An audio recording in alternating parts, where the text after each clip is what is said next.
자, 그러면 오늘부터 노아와 방주라는 주제로 아마 2월까지 설교를 하게 될 것 같은데요.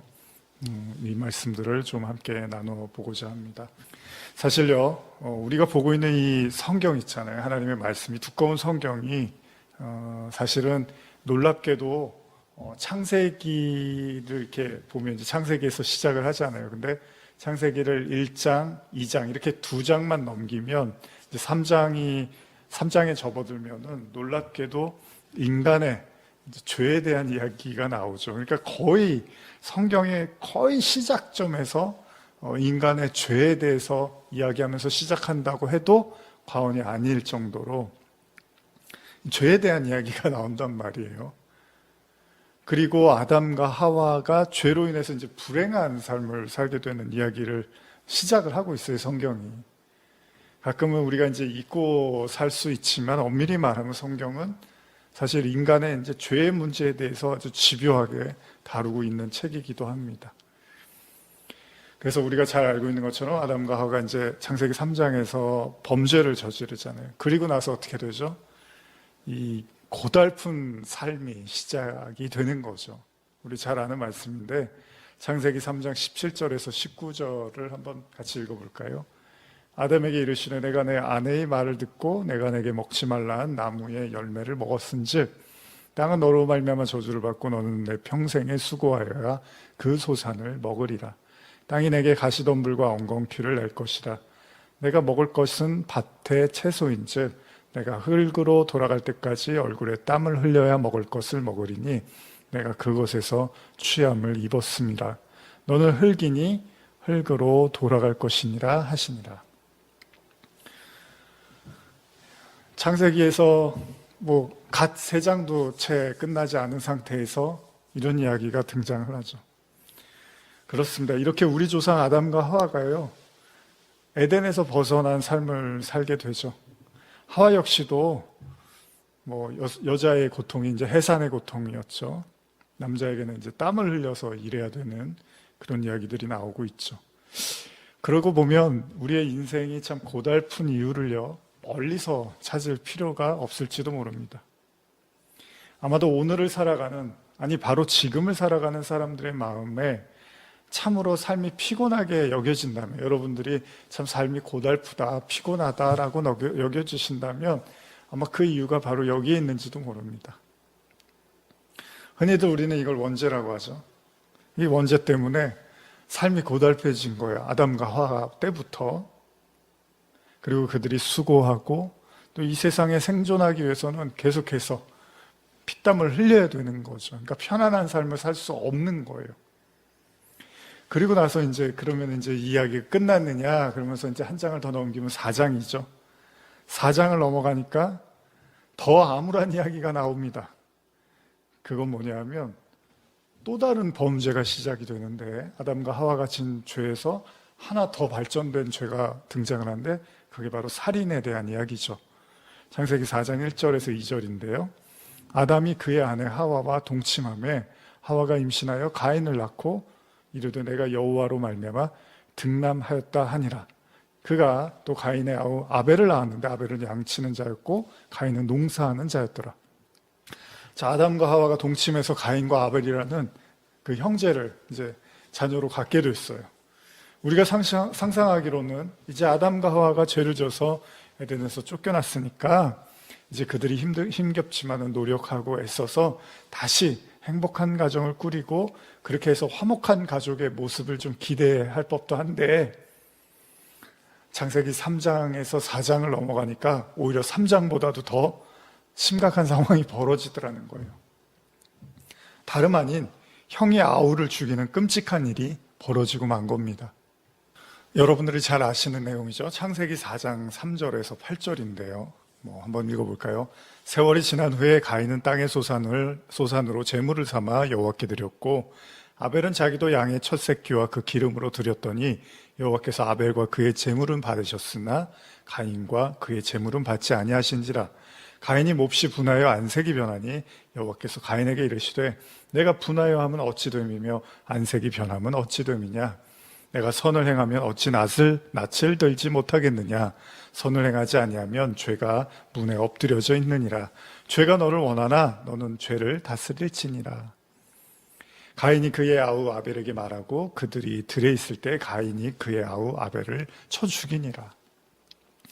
여러분, 성경을 시작하면서 앞에서 단 한 번도 일어나지 않았던 살인이라는 이 사건이 창세기 4장에서 비로소 일어나게 됩니다. 아주 끔찍한 사건이 일어난 거죠. 모르긴 몰라도 아담과 하와는 가인의 범죄를 보면서 그야말로 대성통곡을 했을 겁니다.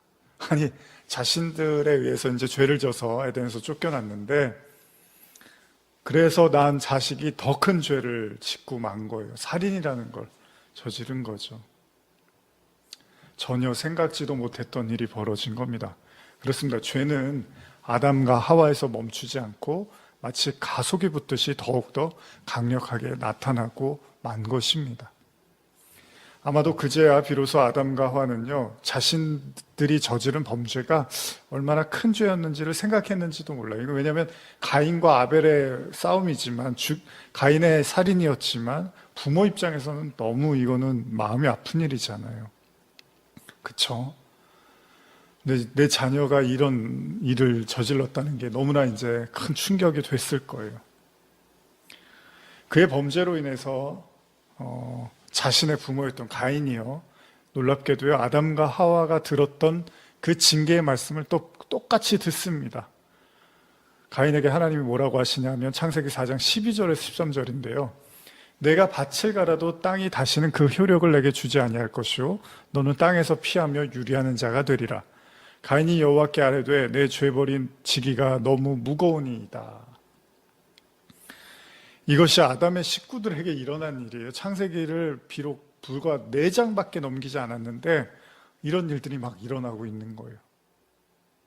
이것이 창세기를 시작하면서 보여주고 있는 인간의 모습입니다. 그러나 다행히도요, 성경이 또 이렇게 암울한 이야기만 계속하면 참 비극적이잖아요. 그렇게 인간의 죄악만을 또 그리고 있지는 않습니다.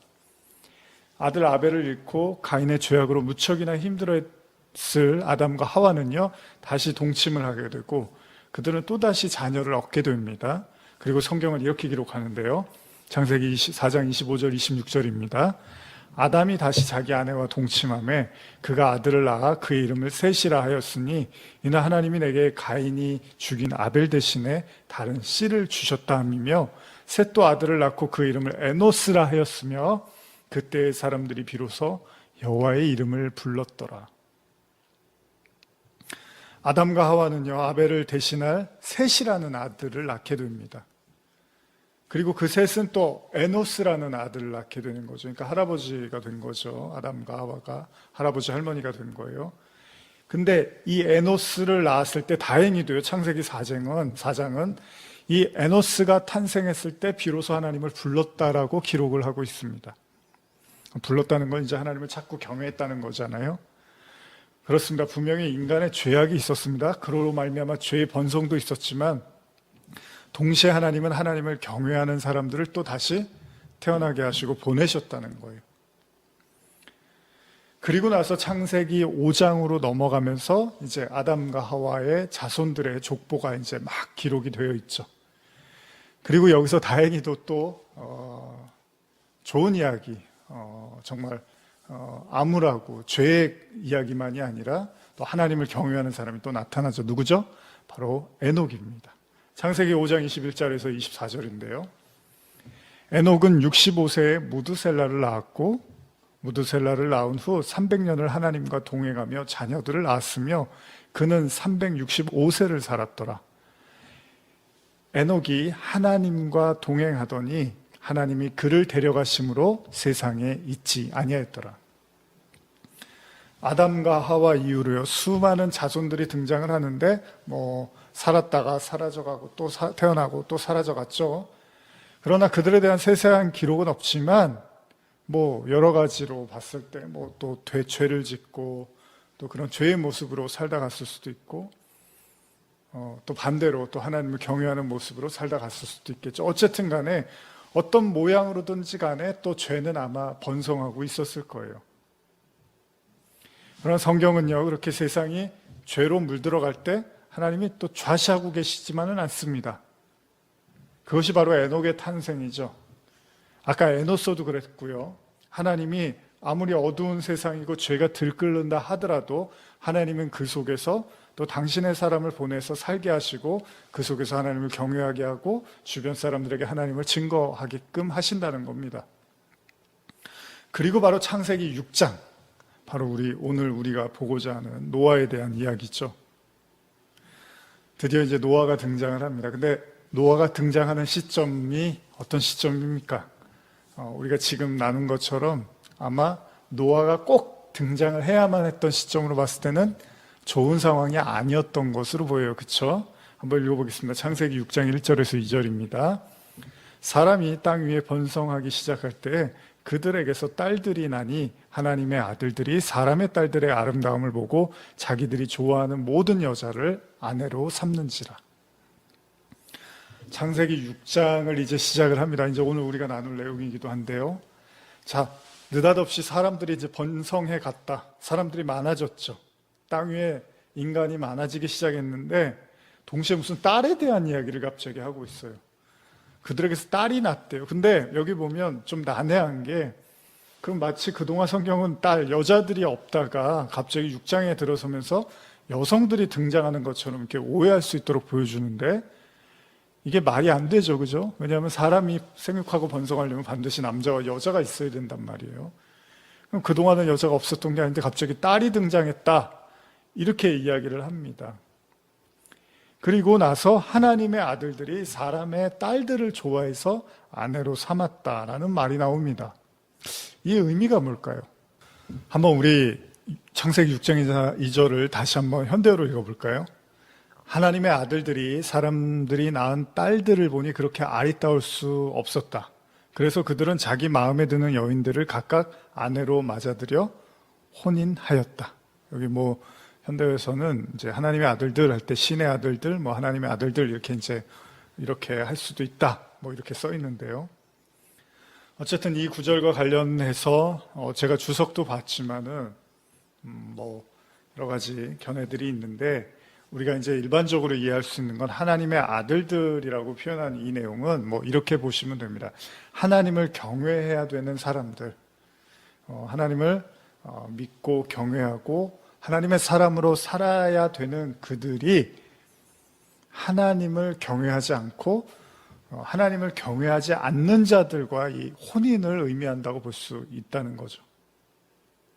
그러니까 무슨 말이냐면 하나님을 경외하는 사람들이 점점점 사라져가고 있고 그들이 그냥 세상과 벗하고 하나님을 알지 못하는 여인, 딸이라고 표현을 하지만 이제 마찬가지입니다. 세상과 벗하고 그런 모습으로 살아가는 걸 지금 이제 성경이 이렇게 묘사를 했다고 볼 수 있다는 거죠. 이건요, 우리가 아브라함 이야기를 생각해 보시면 연결 지어 볼 수 있는데 소돔과 고모라 생각해 보시면요. 예를 들면 하나님께서 천사를 통해서 아브라함의 조카 롯을 이제 구원하려고 하셨잖아요. 근데 그의 처는 어떻게 되죠? 뒤를 돌아보면서 구원을 못 받죠. 그러니까 이제 아브라함과 롯과 그리고 롯의 아내 이렇게 해서 뭔가 사람의 딸, 하나님의 아들들 이런 이제 느낌으로 보여주고 있는데 마치 하나님의 아들들과 세상의 딸들을 이제 묘사한다고 볼 수 있는 거죠. 소돔과 고모라도 더 이상 하나님을 경외하는 이들이 없어지니까 즉 의인 10명이 없어서 멸망을 한 거잖아요.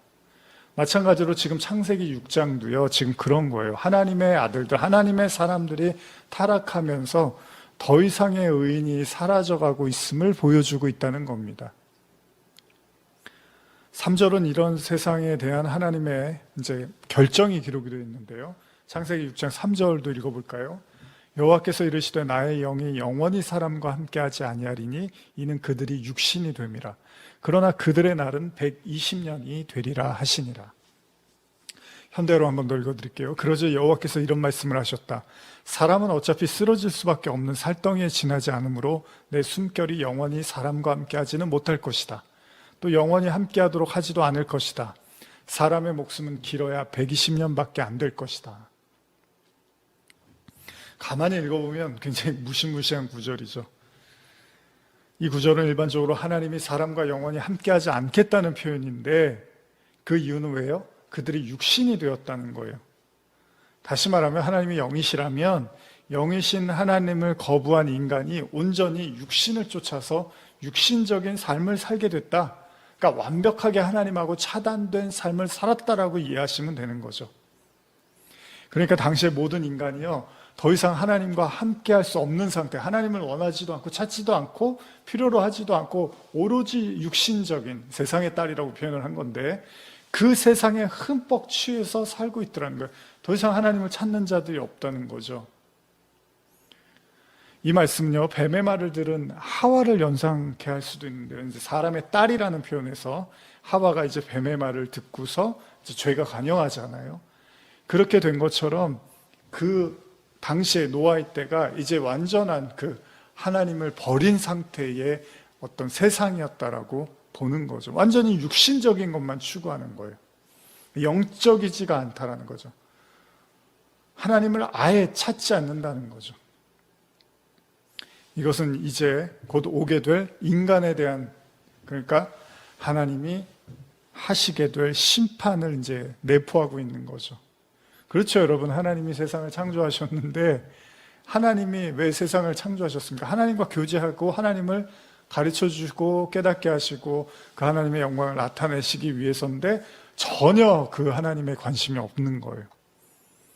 이제 하나님이 이제 심판을 작정을 하시는 거죠. 여기서 이제 그들의 날이 120년이 될 거다라고 기록이 되는데 이제 이걸 뭐 인간이 죄 때문에 120살까지밖에는 못 산다 뭐 이렇게도 해석을 하고 있지만 또 일반적으로 우리가 이 120년이라는 시간을 이제 주고서 이 시간을 통해서 이제 하나님이 심판을 하시겠다. 무슨 말이냐면 우리가 보통 노아가 방주를 만든 시간을 120년으로 본단 말이에요. 그렇게 보면 이제 하나님이 노아를 부르시고 120년 동안 방주를 만드는 그 기간을 이제 인간에게 허락해 주시고 이제 그 시간이 끝나면 심판을 하시겠다라는 의미로도 이해를 할 수 있습니다.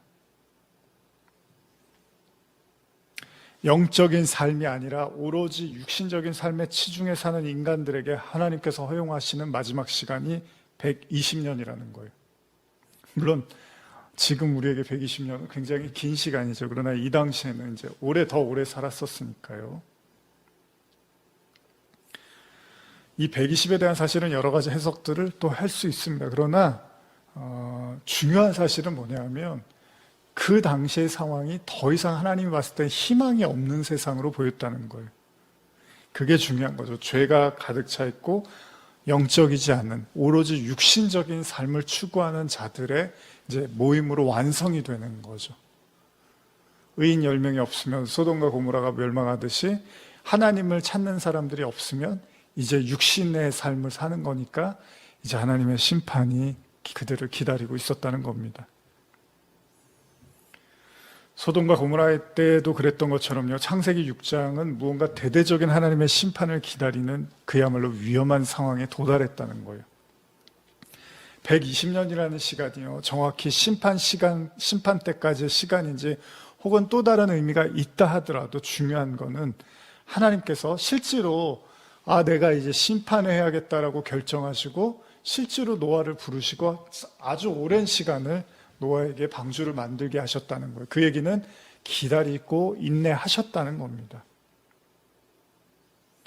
시간이 주어진 거예요. 근데 이제 카운트다운이 들어간 거예요, 하나님이. 성경은 계속해서 당시의 부패함을 묘사하고 있는데요. 창세기 6장 4절입니다. 당시에 땅에는 네피림이 있었고 그 후에도 하나님의 아들들이 사람의 딸들에게로 돌아와 자식을 낳았으니 그들은 용사라 고대의 명성이 있는 사람들이었더라. 자, 당시의 상황을 성경에 또 묘사를 하고 있는데요. 이 당시의 사람들의 모습이 사람들을 땅에 네피림이 있었다라는 이제 표현을 쓰고 있는데요. 이 네피림이라는 말을 이제 가끔 들어보셨을 거예요. 이 네피림과 관련해서는 뭐 여러 가지 해석이 있습니다.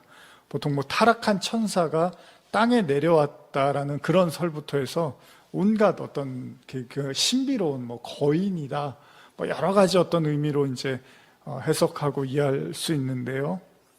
근데 가장 쉽게 우리가 이해할 수 있는 거는 성경에서 동일한 단어가 쓰여져 있는 구절을 보는 것이 또 도움이 될 것입니다.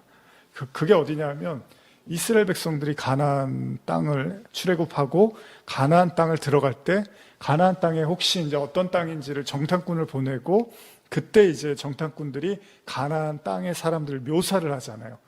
이때 쓰인 말이 이제 네피림이라는 말이 나오는데 그래서 성경에 딱 2번 창세기하고 민수기에 등장을 하는데 민수기 13장 33절 보시면요. 거기서 네피림 후손인 아낙 자손의 거인들을 보았나니 우리는 스스로 보기에도 메뚜기 같으니 그들이 보기에도 그와 같았을 것이니라. 이런 표현이 나와요. 그러니까 여기에서 이스라엘 백성은 네피림이라는 말을 씁니다. 그리고 그들은 거인과 연결을 지어요. 다시 말하면 이게 이제 이렇게 이해하시면 돼요. 정탐꾼들이 가나안 땅 가서 사람들 보니까 네피림이라고 하는데 거인이라고 하고 우리 스스로는 굉장히 초라하다 이런 말을 하는 거니까 굉장히 세상적인 시각을 의미한다고 볼 수 있습니다. 그러니까 인간, 사람의 눈으로 봤을 때 뭔가 되게 강해 보이고요. 되게 부유해 보이고 되게 훌륭하고 대단해 보이는 이런 어떤 세상적인 어떤 뭐랄까요. 인기를 누리는 사람의 총칭이라고도 볼 수 있을 거예요. 그래서 창세기 6장 4절은 실제로 그들을 뭐라고 용사 혹은 명성이 있는 사람이라고도 말을 하고 있습니다. 그럼 오늘도 그렇지만요. 사람이요. 이렇게 주눅이 드는 그런 사람들이 있잖아요. 주눅 들게 하는 사람들. 알아서 뭐 긴다 그러죠. 뭔가 엄청나게 대단해 보이고 뭐 그런 사람들이 있잖아요. 그런 사람을 그냥 자연스럽게 우리가 이렇게 기는 경우가 있잖아요. 이스라엘 백성들처럼 지금 자기를 메뚜기라고 초라하다고 이제 하는 거예요. 저 가나안 사람들은 정말 대단해, 거인 같고 네피림 같고 대단해 보이는데 우리는 왜 이렇게 초라하지? 뭐 이런 생각하는 거죠. 여러분들도 그렇지 않습니까? 뭔가 세상에 어떤 걸 보고요. 갑자기 나는 되게 초라한 존재네. 나는 아무것도 아니네. 나는 실패한 사람이네. 나는 내세울 것도 없네. 뭐 이런 생각을 이렇게 하게 되는 어떤 그런 대상들 있잖아요. 성경에도 네피림을 고대의 명성을 떨친 자라고 말을 하고 있는데 사실 우리가 나중에 창세기 11장에 가보면 바벨탑 사건이 나오죠. 근데 여기서 왜 바벨탑을 쌓죠? 우리의 이름을 걸고서 이렇게 쌓는 거잖아요.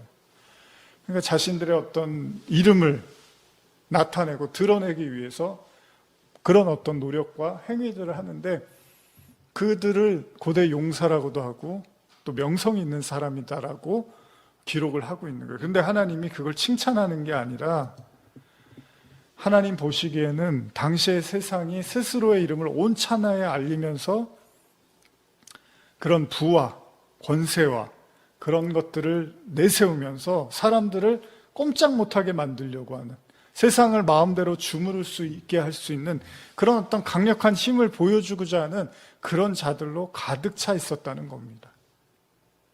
그러다 보니까 또 대부분의 사람들이 그런 사람들 또 추종하고 존경하고 그들의 힘과 권세 아래 놓여 있었겠죠. 성경은 창세기 6장에 들어가면서 세상에 그런 사람들로 가득 차 있고 그런 것들을 다 추구하고 있더라는 거예요. 마치 이스라엘 백성이 가나안 땅이 자신들이 차지해야 될 땅인데도 불구하고 하나님의 약속을 받았는데 오히려 막상 눈으로 보면서 네피림 같은 자들을 두려워하면서 꼼짝도 못하고 들어가려고 하지도 않은 것처럼 말입니다. 그런 의미에서 그들을 두려워하고 무서워했다는 건 사실은 또 다른 의미에서는 그것들을 동경하고 있었는지도 몰라요. 그렇죠? 이스라엘 백성들이 여호와 유일신 신앙을 가지고 왔지만 나중에 사무엘 선지자 이후에 뭐라 그래요? 우리 왕이 좀 있었으면 좋겠어요.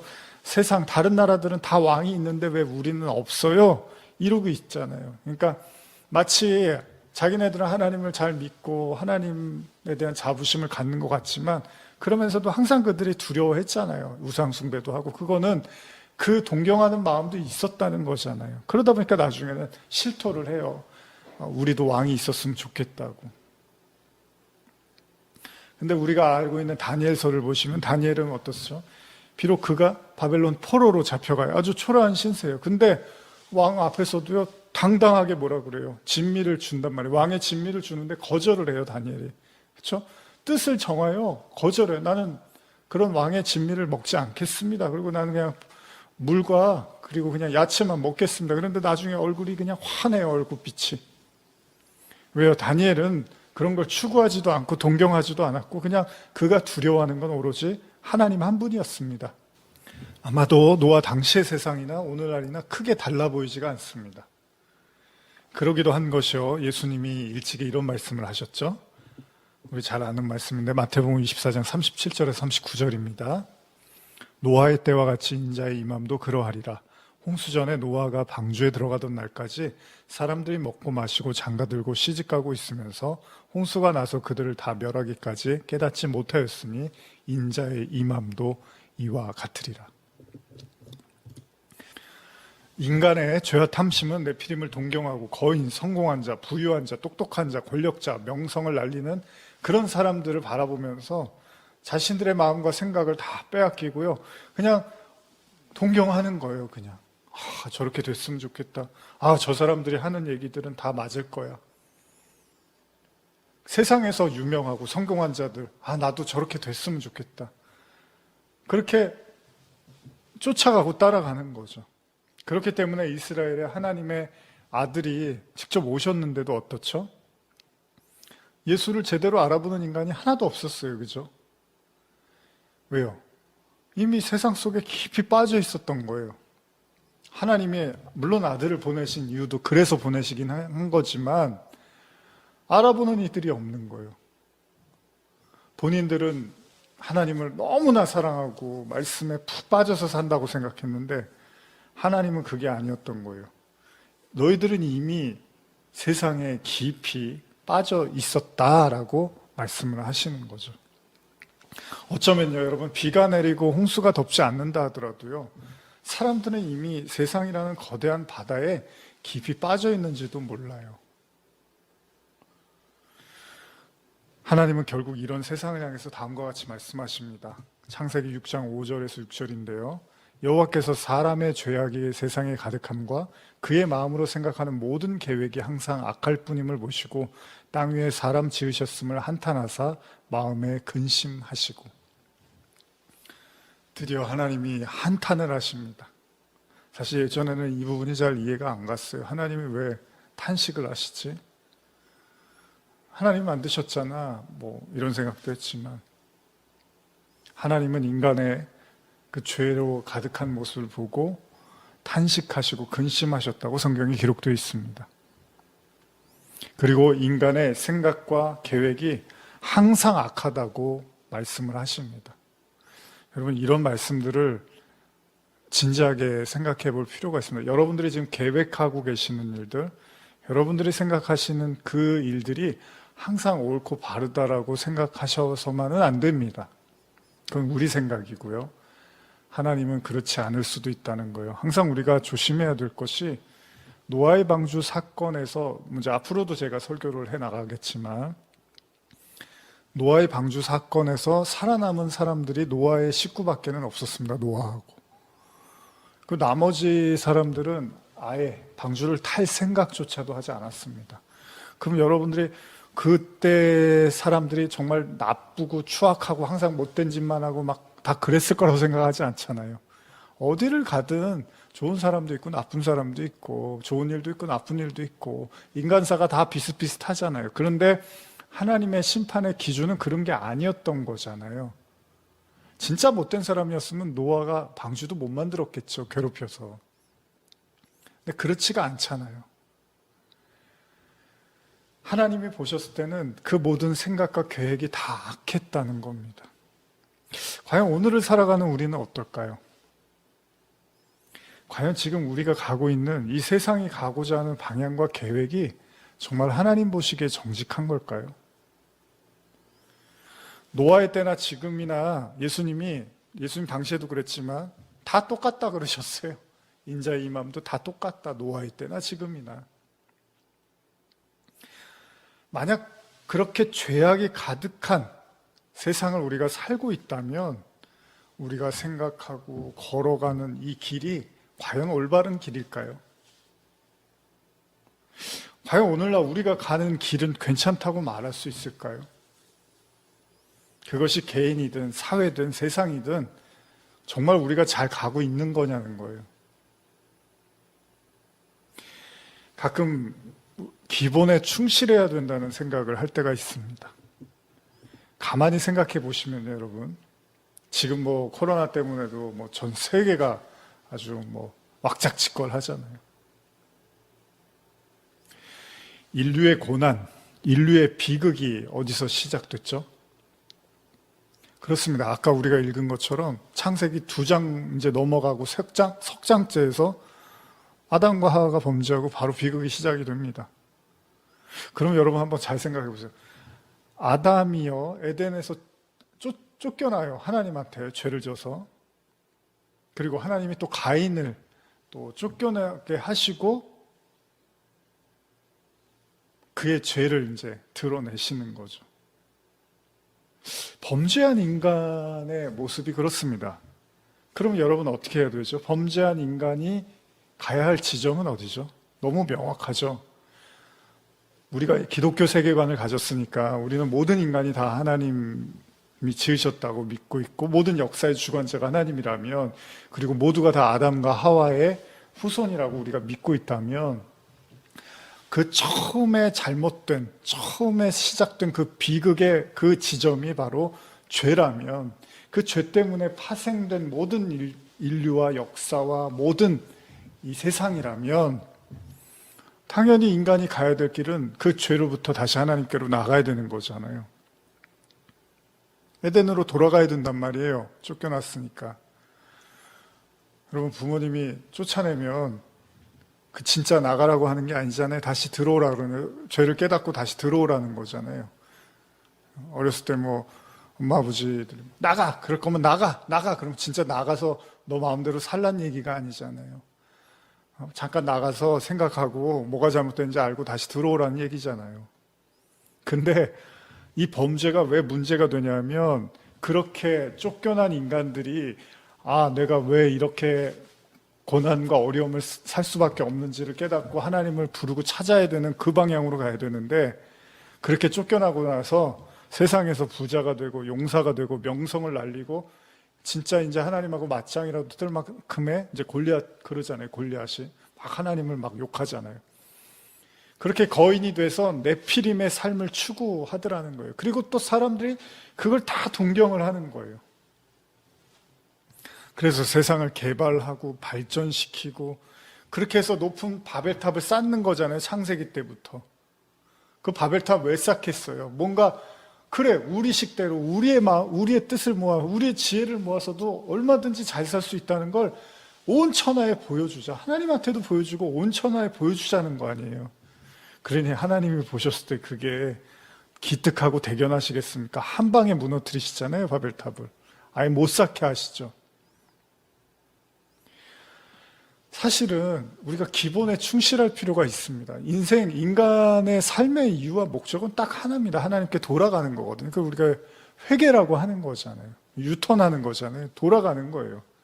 근데 그렇게 하나님으로부터 쫓겨나서 죄로 인해서 그 고생과 고난과 아픔의 삶을 살고 있는데 거기서 어떻게 성공을 해서 거기서 어떻게 빛을 보려고 하는 그 삶이 바로 거인의 삶으로 지금 묘사를 하고 있는 거예요.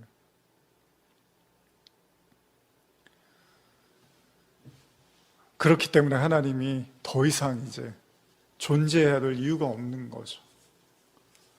더 이상 하나님께 돌아올 마음이 없는 거예요. 그러니까 하나님도 이제 심판하시기로 결정을 하시는 거죠. 창세기 6장 7절입니다. 이르시되 내가 창조한 사람을 내가 지면에서 쓸어버리되 사람으로부터 가축과 기는 것까지 공중의 새까지 그리하리니 이는 내가 그것들을 지었음을 한탄함이니라 하시니라. 하나님이 너무나 괴로워하십니다. 한탄하셨대요. 결국 하나님은 심판하시기로 결정을 하십니다. 또다시 죄로 인한 비극의 시간이 오게 된 것입니다. 근데 제가 연초에 이 말씀을 드리면서 암울하고 심판이 뭐 이런 얘기만 드리고 싶은 건 아닙니다. 두 가지, 항상 성경은 두 가지를 얘기해요. 십자가의 죽음이 부활이듯이요. 항상 그런 거예요, 여러분. 고난이 또 유익한 거잖아요, 성도에게는.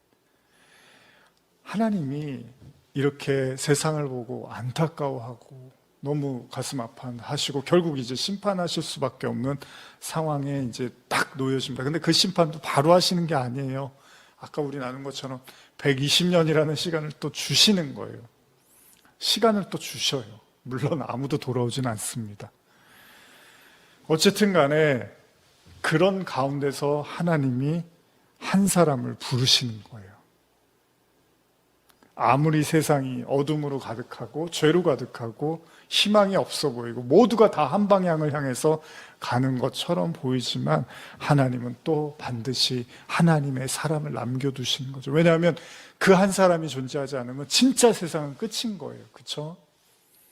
그래서 지금의 그 성경의 역사는 항상 그 무너짐과 심판이 있었지만 그 속에서 또 하나님이 또 한 사람 한 사람을 불러내서 계속해서 또 역사를 이어왔어요. 그래서 정말로 우리의 역사가 지금까지 지속이 되는 것은 하나님이 여전히 하나님의 사람들을 세워두고 또 그들을 인도하고 계시기 때문에 완전히 멸망하지 않고 또다시 시간과 역사는 흘러가고 있는 것이죠. 저는 오늘 여러분들에게 그 한 사람, 바로 노아에 대한 이야기를 드리고 싶은 것이고요. 아울러서 이 시대를 살아가는 노아의 때와 전혀 다르지 않는 그 시간과 공간과 역사를 살아가고 있는 여러분들에게 바로 노아와 같은 심정으로 살기를 바라는 마음에서 2022년 이 말씀들을 나눠보고자 합니다. 창세기 6장 8절 한번 읽어볼까요? 그러나 노아는 여호와께 은혜를 입었더라.